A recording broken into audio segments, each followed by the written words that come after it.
Hey guys, Dr. Rob here today, and I wanted to welcome you to another one of my whiteboard sessions where we're going to cover the 4 different thyroid types and how to know which one you are based on your lab work. So that way in future videos you'll understand how to eat for your type and what nutritional supplements and lifestyle changes to make for your type. But before we get into the 4 thyroid types, please take a second, hit the notification button, hit the subscribe button so you can follow me. And at the end of this video, if you like it and found it valuable, please give me a thumbs up so we can help the YouTube channel grow, reach, and assist more people. Okay, so these 4 thyroid types. So basically, the first thyroid type is known as primary hypothyroidism. Now, primary hypothyroidism is simply abnormal thyroid hormone production with normal antibodies, meaning there's not an immunological response involved. Your immune system is not attacking your thyroid. That's not the reason why your thyroid has gone off the rails. There are many other reasons, which you could check out in the other video, that your thyroid can do that, but autoimmune is not one here. So what does that look like on lab work? Well, it looks like abnormal TSH. So usually your TSH is elevated, your T4 is often low, but not always, and your T3 is often low, but not always. Here's the kicker.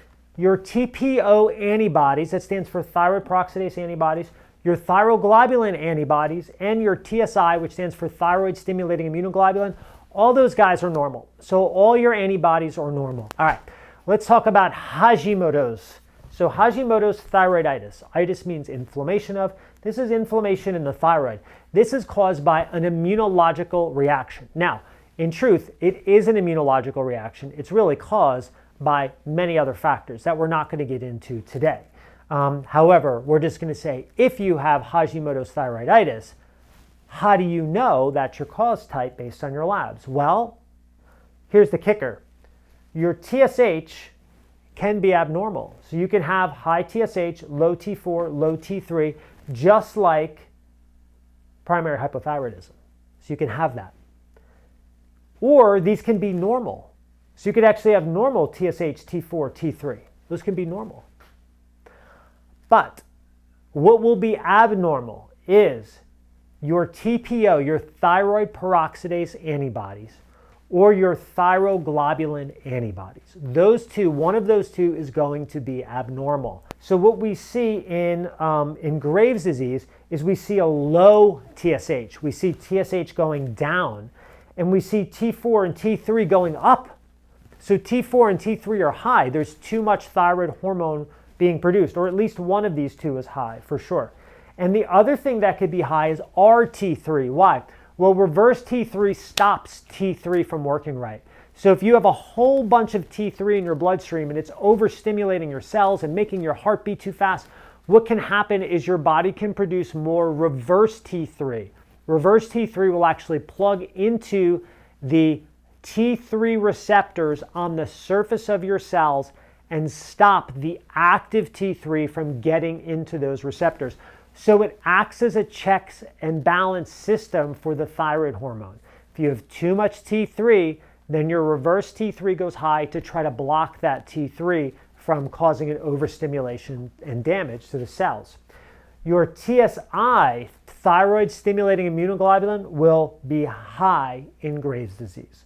So that's how we typically know it's Graves, but TPO, thyroid peroxidase antibodies, are normal, and thyroglobulin antibodies are normal, okay? So that's how we know Graves. Graves is low TSH, high T4, high T3, high TSI, high RT3 often, with a normal TPO antibody, normal thyroglobulin antibody.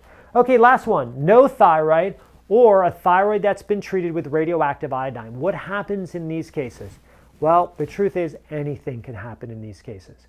You could have no thyroid antibodies positive. You could have thyroid antibodies still positive, even though the thyroid gland itself has been burned out with radiation.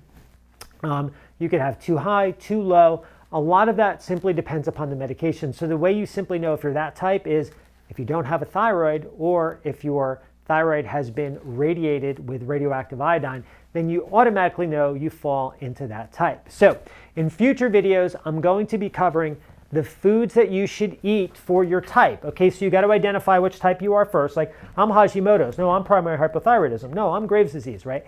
Whatever it is, you have to identify your type first. And once you identify your type, In future videos, you'll understand more about how to eat for that type, nutritional supplements to take for that type, and lifestyle changes to make for that particular type. Okay?